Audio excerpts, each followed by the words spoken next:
할렐루야, 반갑습니다. 지난 한 주간도 하나님 은혜 가운데 평안하셨습니까? 여러분, 법에 대해서 어떻게 생각하십니까? 법이 뭡니까? 윤리, 도덕 이런 얘기도 많이 하는데요. 제가 예전에 배울 때는 최소한의 윤리, 도덕이라고 배웠던 걸로 기억이 납니다. 즉, 이것만큼은 지키고 살아야 사회 질서가 유지가 되고 또 이걸 통하여 최소한의 도덕과 윤리를 강제력을 통해서 지키게끔 하는 게 법입니다. 보통은 이 법을 지키지 않을 때 범죄자가 되죠. 잡히면 범죄자고 도망치면 도망자예요. 자, 오늘 말씀 제목처럼 주제는 대상자는 도망자예요. 과연 누가 도망자일까요? 본문 말씀에서는 다윗이 도망자예요. 그리고 아둘람 굴에 모인 그 400여 명의 사람들이 도망자였습니다. 그러면 이 사람들이 법을 지키지 못해서 도망자가 되었을까요? 성경에 짤막하게 기술해 놓기를 다윗은 어떻게 도망자가 됐습니까? 사울을 피해서 도망다니다가 이제 블레셋 쪽에 몸을 위탁하려고 하는데 사울은 천천히요 다윗은 만만이라 이런 얘기를 하면서 다윗은 위험한 사람입니다라고 다윗을 반대하는 세력들이 보이니까 눈치껏 바로 블레셋 왕 앞에서 미친 척을 해요. 자, 그러면서 도망 나온 거죠. 갈 곳이 없어졌어요. 자신의 나라 이스라엘로 돌아가려 하니까 사울이 자기를 죽이려고 하고, 원래 이스라엘은 외부에서 굴러온 들이잖아요. 그러면서 원래 그 지역 가나안 땅에 살던 거주민들, 모압 족속이라든가 블레셋 족속과는 적대적 관계였어요. 계속 전쟁을 하고 있었어요. 그래서 블레셋을 의탁하지 못하고 자기 나라에도 가지 못한 상태니까 도망자가 될 수밖에 없는 상황이었어요. 제목이 따로 있진 않았잖아요. 그냥 사울의 시기 질투 요 정도. 정치적 정적 이렇게 되는 거 되겠죠. 반면에 이 400명 반면은 아니죠. 이 400명의 사람은 성경 어떻게 묘사하고 있느냐? 그냥 뺏기고 힘없는 약자들로 표현하고 있어요. 환난 속에서 빚지고 원통함 속에서 그들은 도망자가 될 수밖에 없었어요. 예를 들면은 빚을 좀 졌는데 사채로 막 빚이 엄청 힘들어지고, 농사를 지었는데 세금으로 막 내고 가다 보니까 가진 게 없고 도망자가 될 수밖에 없죠. 대충 그런 이유 되지 않았을까 짐작을 합니다. 성경의 기록을 미뤄볼 때요. 즉, 힘 있는 사람은 잡는 사람이에요. 성경에 이렇게 묘사되어 있어요. 힘 있는 사람들은 그들을 핍박하고 잡으러 오는 사람들, 힘없고 원통한 이 사람들은 도망자가 된 상황이었습니다. 물론 이 모든 도망자가 오늘 제가 극단적으로 성경이 표현한 대로 말씀드렸지만 힘의 논리에 의해서 만들어지는 건 아니에요. 대부분 적법한 절차에 의해서 죄가 판가름 나고 죄인으로 도망자가 되는 것이에요. 현대 사회에서는 도망자로 쉽게 살아갈 수가 없죠. 거의 잡힌다고 해요. 우리나라 검거율이 97%가 넘는다고 합니다. 24시간이던가요? 48시간이던가요?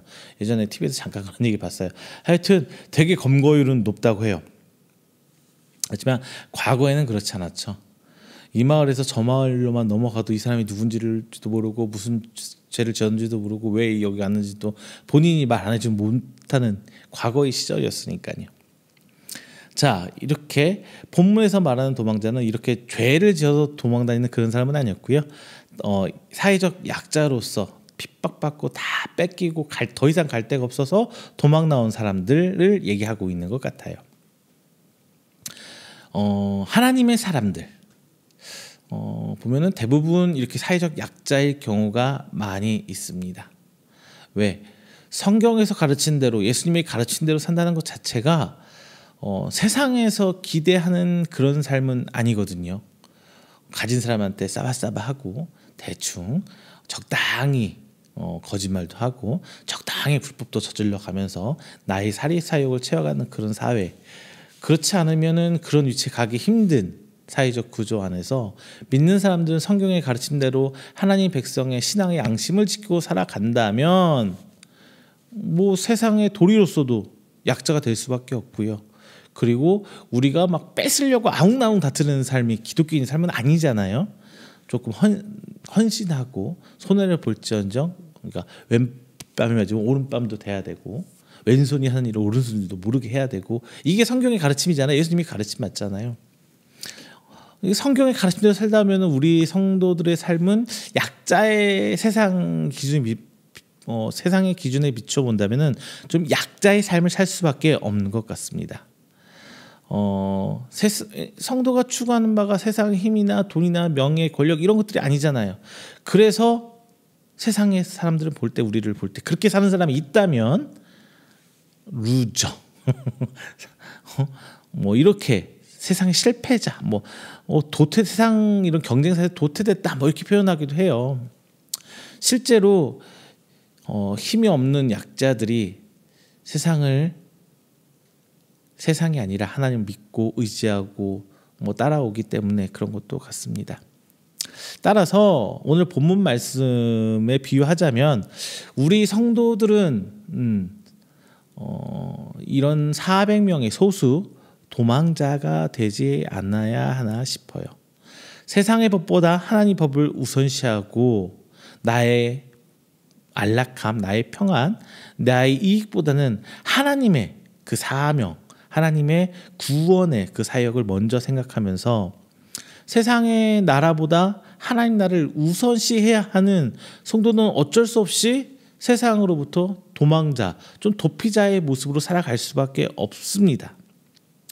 자, 오늘 말씀 짧지만 이 도망자라는 그들의 신분을 통해서 세상의 약자인 지금 우리의 삶은 단순히 그냥 가지는 거 다 내줘야 하나 뭐 이런 생각할 수 있잖아요.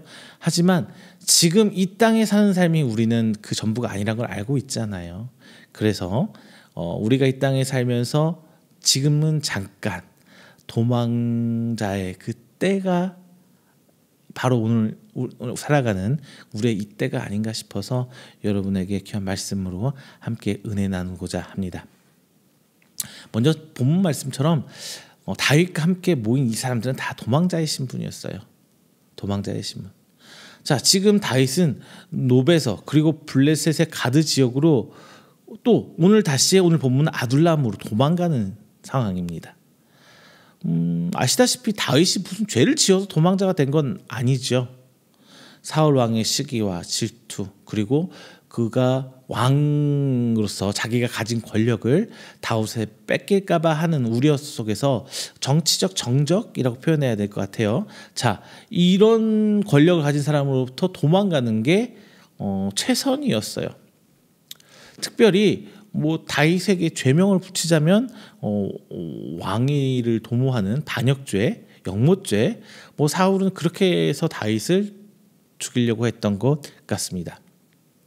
도망 다니다가 결국 다윗은 자기뿐만 아니라 자기의 가족들을 살기 위해서 성경에서 족보를 따지자면 우리 룻 생각나시나요? 룻기에 나온 룻. 자, 그 자기의 증조 할머니가 룻이에요. 다윗의 그 룻의 나라인 모압 쪽으로 이제 가족을 피신시키기에 이릅니다. 오늘 본문 사무엘상 22장은 모압으로 도망가는 그 장면, 그리고 21장까지는 블레셋 가드 지역에 있는 가드 지역의 가드 왕에게 몸을 의탁하려는 장면, 그리고 미친 척까지 하는 그런 장면이 성경에 나와 있어요. 근데 다윗이 이제 도망하는 과정에서 아둘람 그쪽에 이 지역에 왔을 때 이미 다윗뿐만 아니라 이 400여 명의 사람들이 모여 있었어요.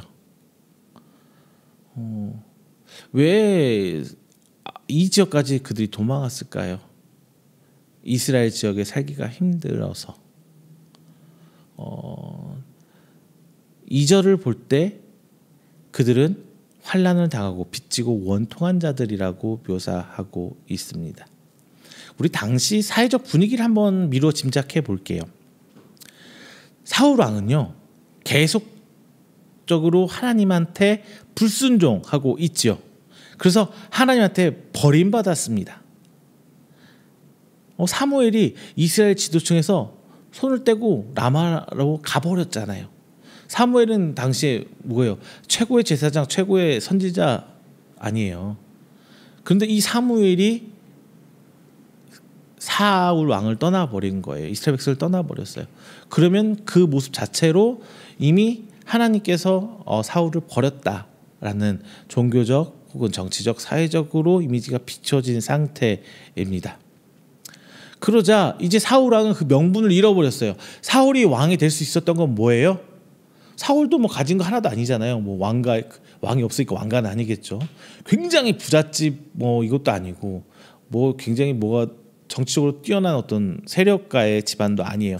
단지 사무엘이 가서 하나님의 이름으로 기름 부었기 때문에 왕이 되었잖아요. 그런데 사무엘이 그로부터 떠나버린 거예요. 정통성을 잃었죠. 명분을 잃어버렸어요. 따라서 이스라엘을 통치하고자 할 때 가장 중요한 어떤 신정정치, 하나님으로부터 선택받았다 하는 이런 명분을 잃어버리면서 그냥 일반 세상처럼 나라를 다스릴 수밖에 없었어요. 무력을 통해서, 정치력을 통해서 백성들을 억압하고 누르면서 살아가죠. 그러면 진짜 하나님의 말씀을 믿고 사울 왕에게 전달한 사람은 핍박받아요. 그냥 사울에게 듣기 좋은 말, 사탕발림하기 좋은 말만 하고 사울한테 뭔가 왕한테 갖다 바치는 이런 정치인들, 이런 지도자들만 많아져요. 그러면 그 사람들은 자기 돈, 자기 주머니 털어서 사울한테 바치겠어요? 아니죠. 우리 드라마 많이 보잖아요. 백성들 핍박하고 뺐지요. 없는 사람들 거, 힘없는 사람들 거 뺏어가지고 자기 거 착복해서 자기 주머니 채우고 다시 왕에게 보내고.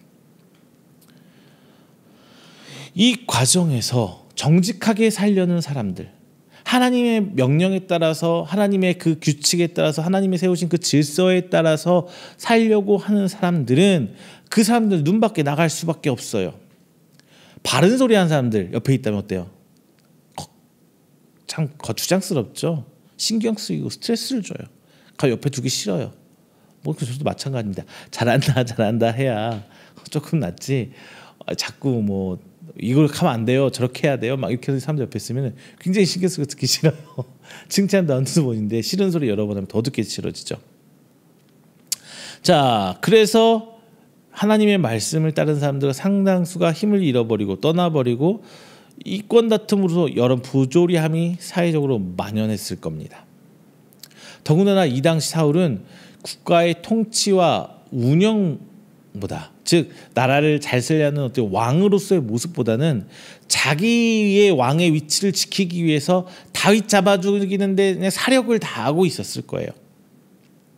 그리고 심지어 본문에 이어서 제사장 22장 중후반절 쭉 넘어가다 보면은 제사장들을 죽이는 이 악한 일을 하는 것도 서슴지 않는 왕이 되어버렸어요.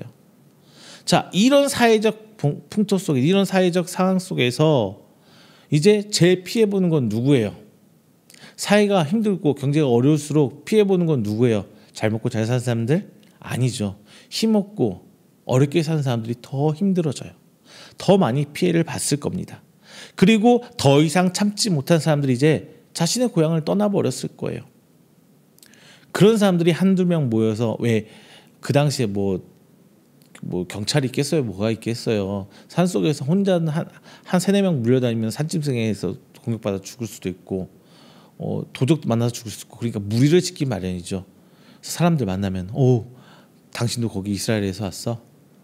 그래 동지.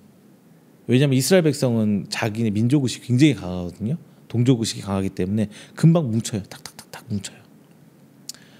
그래서 이런 사람들이 모여서 피신해 있던 곳이 바로 이 아둘람 굴이었습니다. 성도들도, 지금 오늘날을 살아가는 이 성도들도 보통 세상으로부터 핍박과 고난을 받기가 쉬워요. 하나님의 말씀을 새기고 지키고자 노력하는 성도들은요, 뭐 세상에 이런 불합리함, 부조리함과 함께 섞일 수가 없기 때문이에요. 그걸 딱 눈 감고 그냥 넘어가면 내가 편안해지는데, 말씀대로 살자면은 그렇게 되나요? 안 되죠. 권면해야죠. 이렇게 하면 안 됩니다. 권면하라고 성경에 써 있잖아요. 권면해야죠. 바른 소리 딱딱 해야죠. 그리고 최소한 나는 하나님 앞에 정직하게 살도록 해야죠. 그리고 우리는 뭐예요? 빛과 소금이잖아요. 주변을 밝혀야죠. 짠맛을 내야죠. 그러면 나만 할 수 있어요? 아니에요. 자꾸 주변한테 권면하고 설득하고, 그리고 우리 가족, 내 아는 사람들부터 하나님 앞에 성도되는 올바른 모습을 살게 해야 돼요. 이끌어야 되잖아요. 그래서 세상으로부터 핍박받아요. 제가 지난주도 말씀드렸잖아요. 그냥 세상에 적당히 눈 감고 딱 하고 따라가면 참 편안한데, 그렇게 살면 안 되기 때문에 신앙의 양심이 참 찔리는데, 이런 상황을 예수님도 아셨어요. 그래서 마태복음 10장 26절 33절 보면은 제자들을 파송하면서 뭐라고 그래요? 세상이 너희를 미워하고 핍박할 것이다. 이렇게 미리 일러주시잖아요. 보통 힘은 돈과 권력과 무력으로부터 나옵니다. 그래서 대부분의 많은 사람들이 뭐 이것 중에 하나라도 자꾸 추구를 해요. 지금 오늘날 살아가는 우리들도 대부분 권력과 무력까지는 아닐지언정 최소한 돈에 관해서만큼 다 욕심내고 살고 있잖아요. 저도 돈 있었으면 좋겠어요. 많이 좀 있었으면 좋겠어요. 하고 싶은 일들, 하고 싶은 사역들이 많은데 이제 막 그런 부분에서 힘들어지니까 지금 제가 하는 것도 자비량 사역을 하고자 일을 하고 있고요. 근데 그것도 참 여의치 않아요. 힘들어요. 요즘도 많이 저만 힘든 건 아니잖아요.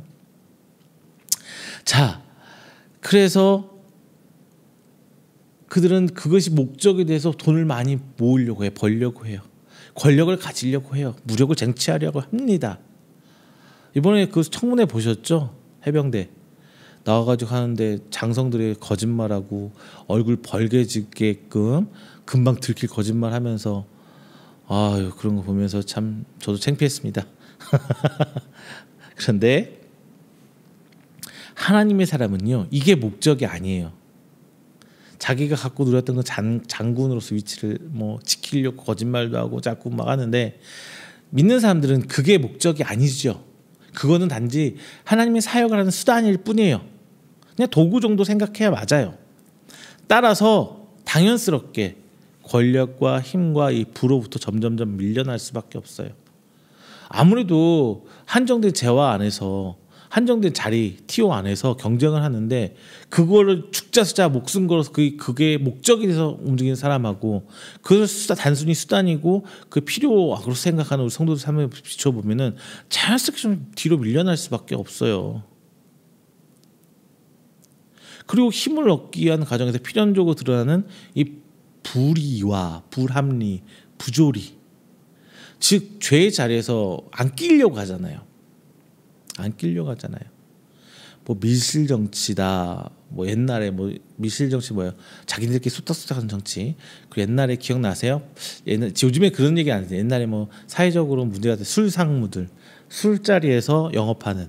뭐 지금도 마찬가지입니다. 얼마 전 청문회에서 뭐 장관 후보가 뭐 호텔에서 얼마 쓰고 뭐에서 얼마 쓰고 자기 영업하기 회사를 위해서 썼습니다. 뭐 이런 얘기 하는데, 그런 식으로 이루어지게 돼요. 근데 믿는 사람들은 그런 자리 쉽게 가지지 않죠. 그렇죠? 그러니까 뭐 세상으로부터 핍박받는 거 당연해요. 그리고 뺏길 수밖에 없는 그런 상황이 돼요. 물론 성실하게 일해서 권력을 쟁취할 수도 있고 부를 쌓을 수도 있어요. 그런데 그게 쉽지만은 않은 건 현실이잖아요. 안 된다는 게 아니에요. 쉽지 않다는 거지. 자, 그래서 오늘 말씀에서 성도를 도망자로 표현하려고 합니다. 자, 만약에 우리 성도의 삶이 이런 도망자로 끝을 맺게 된다면, 누가 하나님 믿으려고 하겠어요? 그렇죠? 그냥 맨날 핍박만 받고, 맨날 구박대기처럼 구박만 받고, 가진 거 없이 맨날 죄송합니다. 그지 깽깽이 같이 살다가 간다면 누가 하나님 믿으려고 하겠어요? 이 도망자의 신분은요, 고난과 역경의 과정일 뿐이에요. 과정이에요. 지나가는 과정. 하나님께서 성도를 축복하고 어떤 도구로 사용하시자, 하나님의 사역자로 사용하시자 하는 어떤 성장을 위한 연단의 과정이에요. 오늘 본문에서 다윗과 400여 명의 도망자는 이 연단의 과정에 있는 겁니다. 그들이 완전한 의인은 아니지만 세상으로부터 혹은 제도로부터 지탄받을 일을 하지 않았더라도 도망자의 신세가 되었어요. 약자의 신세가 되어버린 거예요. 자, 이 본문의 과정에서 우리가 기억할 건 뭐예요? 딱 하나. 끝까지 삶을 포기하지 않고 끊임없이 도망치면서까지 하나님을 향한 믿음을 지켜왔어요. 그리고 그들은 하나님이 하실 일을 기다려왔던 것입니다. 인내하며 기다려왔던 거. 우리는 이거 잊으면 안 돼요. 자, 두 번째로 도망자들은 이제 그들끼리 그룹을 이루고 집단을 이루면서 일을 했어요. 400명의 사람들이 자신의 처지를 비관하지 않고 좌절하지 않고 하나님 때를 기다리며 모였습니다. 그때 다윗이 그들과 합류하게 된 거예요. 얼마 동안 그들이 어려운 도망자 생활을 했고 얼마 동안 아둘람굴에서 그들이 모여 있었는지 성경에서는 기술하고 있진 않아요. 다만 그들은 하나님의 때가 이를 때까지 인내하고 있었어요. 이들에게 하나님께서 어떤 특별한 계시를 보여줬던 건 아니에요. 다윗이라는 사람이 올 거니까 그 사람이 올 때까지 참아라. 내가 그를 왕으로 세울 거야. 뭐 이런 계시를 준 것도 아니고요. 어떤 선지자가 와서 예언을 한 것도 아니고요. 그냥 그들은 아무 응답도 없이 깜깜한 그 굴 안에서 자기네들끼리 모여 있었어요. 자기 미래가 정말 그냥 동굴이 깜깜했던 것도 있겠지만 자기 미래가 얼마나 깜깜했을까요? 자신 홀로 나왔던 거 아니에요. 다 가족끼리 나왔을 거란 말이죠. 어린 아이도 있었을 거예요. 나이든 노부 이런 다 부모님까지 모셔서 있을 거였을 거란 말이에요. 그들이 거기 뭐 이렇게 살았다는 것, 자신의 처한 상황에서 최선을 다해 살고 있었다는 겁니다. 그냥 하나님 말씀 앞에서 죄를 짓기보다 그냥 세상을 포기해버렸어요. 죄 짓기보다 세상을 포기했다는 거. 이거 참 어렵습니다. 저도 이게 어떻게 가능한 건지 모르겠어요. 그러면 신앙생활을 하면 다 산으로 가야 되나? 그건 아니에요. 항상 이 굴하지 않는 하나님, 구약시대와는 좀 달라요. 구약은 그들 믿음을 지키기 위해서 호소를 하는 게 계속 끈끈이 모여가지고 있지만 신앙에서는 뭐예요? 하나님이 싸우라고 하시잖아요. 세상을 이기라고 하시잖아요. 예수님께서. 교회는 아둘람 굴이거나 노아의 방주가 아니에요. 전쟁터를 나가는 어떤 전초기지예요. 세상을 향해 싸우라는 게 그들 막 치열하게 치고 뱉고 피 터지는 싸움을 해라 이게 아니라 하나님 세상을 살아가면서 세상을 살아가야 돼. 똑같이 그들과 함께해서 어울려 살아가야 돼. 이게 전쟁이에요. 살아가면서 이긴다는 거는 그들의 굴하지 않고 그들과 타협하지 않고 적당히 눈 감지 않고 꿋꿋이 믿음을 지켜내는 과정. 이게 이기는 거예요. 이기는 과정이고 그 믿음을 놓지 않는 한 우린 승리자가 되는 거예요. 예수님께서는 말씀하십니다. 마태복음 18장 8절에서 9절. 죄를 짓고 지옥에 가는 것보다 죄를 짓게 하는 것들을 잘라버리고 천국에 가라는 말씀 기억하시나요? 성도의 성화는 뭔가를 덧붙이는 과정이 아니에요. 제가 아주 옛날에 최근에 이런 설교하진 않았습니다. 신앙생활은요. 자꾸 뭔가 나한테 없는 것을 덕지덕지 붙여가는 과정 아니에요. 세상은 나한테 없는 것을 자꾸 붙이라고 하잖아요. 스펙이란 걸 쌓으라고 하잖아요. 영어도 못하는데 영어도 해야 되고 자격증 원래 뭐 하나도 모르는데 공부해서 자격증 해야 되고 그래야 세상은 살아남잖아요. 근데 하나님은요. 나한테 가진 것을 자꾸 덜어내는 과정이에요. 신앙생활은. 욕심도 덜어내고 나의 교만도 덜어내고 내 죄도 다 덜어내는 과정이에요. 근데 이 과정이 내 생살과 뼈를 깎아내는 과정이란 말입니다. 우리의 각 삶의 터전에서 자신의 생살과 뼈를 잘라내는 사람들, 자, 하나님은 그 사람들을 이끄시고 있으세요. 그리고 한 곳에 모으셨습니다. 그리고 그들에게 다윗이라는 걸출한 지도자를 붙이셨어요. 이것이 하나님의 일하심이에요. 그들에게 하나님의 빛으로 보이셨어요. 일하셨어요. 어떻게? 블레셋에서 도망쳐 나오는 이 다윗의 가족과 그들을 만나게 하셨던 겁니다. 우리가 처한 상황에서 나는 알지 못했지만 하나님께서는 알고 일하고 계세요. 하나님 앞에 죄를 짓기보다 그냥 도망자가 되더라도 좀 억울할지언정 하나님을 선택한 사람들을 알게 모르게 하나님은 인도하셔서 한 곳으로 모으고 계셨던 거예요. 하나님께서는 이들을 불러주십니다. 힘없고 약한 사람들을, 세상의 핍박으로부터 지친 사람들을 불러 모아주시고 계세요. 마태복음 11장 보면은 28절 이렇게 얘기하고 있어요. 수고하고 무거운 짐진 자들아 다 내게로 오라. 내가 너희를 쉬게 하리라. 물론 마태복음에 쓰여진 그 본장의 의미는 이건 아니에요. 그 본장의 의미는 율법의 굴레 안에서 힘들어하는 이스라엘 백성을 하나님께, 예수님께서 위로하시는 말씀인데, 지금 다르게 보자면 율법의 굴레 안에서 힘들어하지만 지금 이 사람들은 세상의 핍박 아래서 힘들어하고 있는 거잖아요. 내가 뭔가 실수해서 내가 사업을 하다 망했다 뭐 이런 개념이 아니에요. 내가 죄를 지어서 망했다 이런 개념이 아니라, 하나님 앞에 뜻대로 정말 살아가는데 그 과정이 너무 힘들 때, 그런 수고하고 무거운 짐진 자, 우리 그런 수고하고 무거운 짐진 자가 한번 되어보자고요. 나를 위해서 내가 잘먹기 위해서 아둥바둥 살다가 힘들었을 때 하나님 수고하고 무거운 짐진 자가 되기로, 이런 개념이 아니라 진짜 세상에 내가 손해를 보고 내가 가진 것 놓아야 되고 핍박받고 막 그렇게 될지언정 진짜 하나님 믿음 붙들고 살아가려는 그 발버둥 속에서 하나님께서 수고하고 무거운 짐진 자가 한번 되어보자고요. 자, 이들은 이 400명은 다윗이 유다 땅에서 왕이 될 때 기반이 되는 사람들이 되었어요.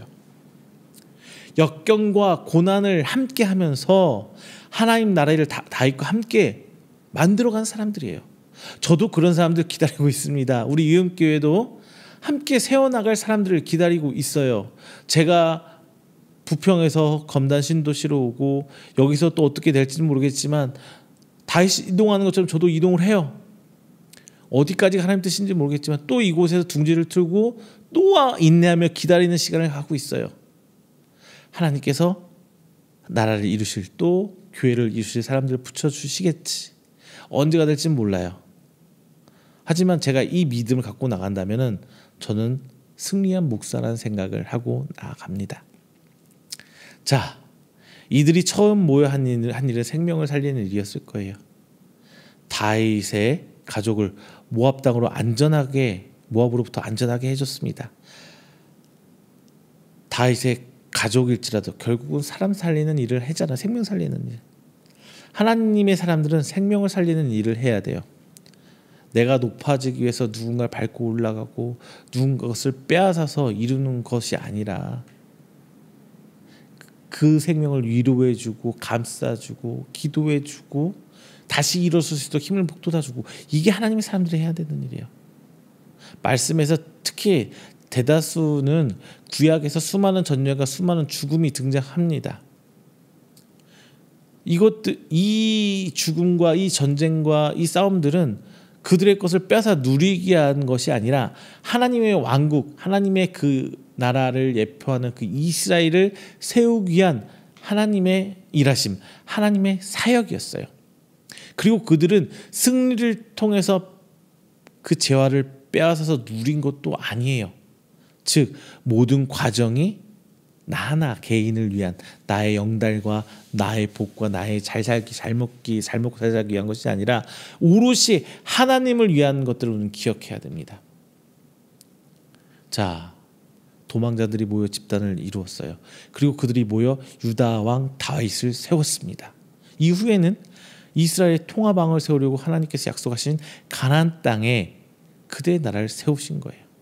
그리고 하나님께서는 이들이 세운 이스라엘 왕국을 하나님 나라의 예표로 삼았습니다. 이 400명, 도망자 400명들과 함께 하나님께서는 이 도망자에서 이제 승리자로 그들의 모임을 바꿔놨어요. 그들의 그룹과 그들의 집단, 그들의 조직을 바꿔놨습니다. 말씀을 맺겠습니다. 세상의 논리로 예수님은 실패자였어요. 그리고 예수님을 따르던 사람들은 세상의 눈을 피해 지하로 피해 예배드리던 도망자였습니다. 그러나 실패자 예수님을 필두로 이 도망자들이 모여서 교회를 세우고 세계의 역사를 써왔습니다. 성도들이 오늘날 시점에서 볼 때, 그 당시의 시점에서 볼 때 실패자라고 보이는 건 당연합니다. 우리 성도들의 가치 기준은 세상이 정한 것이 아니라 하나님께서 정한 것이기 때문이에요. 하나님께서는 이 땅의 모든 것들을 창조하시면서 정복하고 누리라고 우리에게 명령하셨습니다. 즉 수단인 것이지 목적이 돼서는 안 된다고 말씀해 주시고 계세요. 그 목적을 이루는 과정에서 성도들과 성도가 아닌 사람들은 많이 다릅니다. 세상은 나한테 없는 것을 자꾸 욕심내서 내 것이 되어서 막 살을 붙인 사람들이 성공자가 돼요. 승리자가 돼요. 반면에 성도는요, 나를 더 많이 깎아서 덜어내고 나를 더 많이 덜어내는 사람들, 그 사람들이 승리자가 됩니다. 그 과정의 수단은 하나님께서 주신 은혜라는 거예요. 그리고 사람 혼자 살 수 없죠. 도망자가 된다면 그 도망자들이 모이기 마련이에요. 약자로서 자신 스스로는 목소리를 낼 수 없기 때문에 더욱더 모일 수밖에 없어요. 하나님 앞에 우리는 개인 하나의 목소리조차 낼 수 없는 존재예요. 다만 우리가 포기하지 않고 살고자 하는 그 몸부림에 하나님께서는 순간순간 은혜로 상처와 그리고 부족한 부분을 덧입혀 주십니다. 도망자들이 모인 곳에, 약자들이 모인 곳에 하나님의 은혜가 임합니다. 세상과 같은 소리를 내지 않고 지금은 힘들고 어려울지라도 하나님의 말씀에 순종하는 사람들이 모이면 그곳에 하나님의 은혜가 임합니다. 본문에서는 다윗을 보내주셨고 지금 우리에겐 필요에 따라 그 은혜로 하나님께서 임해 주십니다. 이 약자들이 모인 아둘람골이 바로 오늘날의 교회입니다. 보잘것 없고 초라한 곳이지만 이곳에 하나님의 은혜가 임했어요. 지금의 교회에 여전히 하나님의 은혜가 임하고 있습니다. 이곳은 생명을 살리는 곳이 되어야 하고 하나님 나라의 건설의 시작점이 되어야 되면서 동시에 이 땅과 전투를 치는 전쟁을 하는 전초기지가 되어야 합니다. 각 교회가 자기 교회의 이익을 위해 사는 것이 아니라 하나님 말씀의 근거에서 하나님의 뜻을 이루고자 할 때 모여 기도하는 소리, 즉 중보의 기도가 되고 이 교회들이 이루는 일들은 하나님 나라가 세워지고 바로 그곳에 천국이 되는 것입니다. 자, 이 하나님의 나라가 여러분의 가정 그리고 우리 교회가 되길 간절히 소망합니다. 자, 기도하겠습니다. 사랑하는 하나님 감사합니다. 오늘 귀한 날 주시며 함께 말씀 나눴습니다. 이 말씀을 통해 저희들의 이 땅에 살아가는 성도들의 삶이 필연적으로 도망자가 될 수밖에 없음을 함께 나눴습니다. 비록 내가 세상과 함께 살 수 없어서 물과 기름처럼 섞일 수 없는 관계이기에 하나님 우리는 세상으로부터 핍박받고 어려움을 항상 겪어 나가갑니다. 항상 뺏길 수밖에 없고 항상 약자 입장에 설 수밖에 없습니다. 그 와중에 예수님을 우리에게 보내주셨고 우리가 예수님을 통하여 하나님 백성이 되며 천국에 우리 상급이 쌓여져 갈 줄로 믿습니다. 이 땅과 타협하지 않고 끝까지 성도의 본분을 지키며 비록 지금의 모습은 도망자일지언정 세상과 타협하는 패배자가 되지 않고 승리자의 모습으로 살아가는 저희들의 주민도 하여 주시옵소서. 다만 중요한 것은 하나님께서 다윗을 그들 가운데 보내주셨던 것처럼 예수님의 그 사역의 손길이 성령님의 사역이 우리의 삶과 합해질 때까지 인내하며 기다릴 수 있는 믿음 허락하여 주시옵소서. 세상에 지지 않고 승리의 나팔을 부는 그 저희들이 될 수 있도록 하나님께서 붙드시고 축복으로 새 힘으로 덧입혀 주시옵소서. 이 모든 말씀 사랑이 많으신 예수님의 이름으로 기도드립니다. 아멘.